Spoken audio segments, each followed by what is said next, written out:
So halimbawa nitong recent na ni Valenzuela City Councilor Keisha Ancheta, tama ba?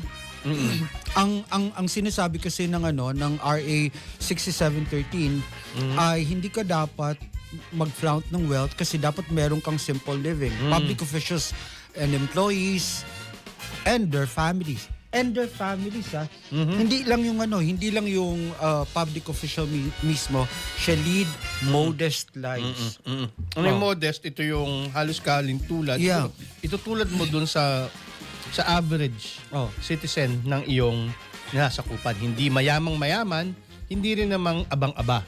Tsaka yung modesty, dapat modest lives according to their positions and income. So halimbawa, kung councilor ka, if you're city councilor, that's about grade 40. I don't know. You have to check on this salary grade 43 or 47. Hindi, mataas yan, Jerry. 38 lang tayo. Ganun ba? 20-ish lang yan. Hindi. Because, paki-correct ako. Paki-correct. Mga kapintuan. Correct na kita. Ganun ba? Oo. Ang pinakamataas na SG ay hindi aabot sa... Hindi ako, i-google ko. Yun nga, halimbawa kung city councilor yan, magkano ba yung sweldo? Now, yung lifestyle mo, dapat hindi lagpas doon sa sweldo na tinatanggap mo.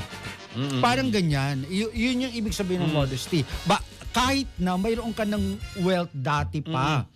Kasi may palagi natin sinasabi, oy, mayaman na yung mga yan bago pa pumasok sa politika. SG 27. At 27, hindi. I was going to say 27 talaga, pero sinabi ko lang 47.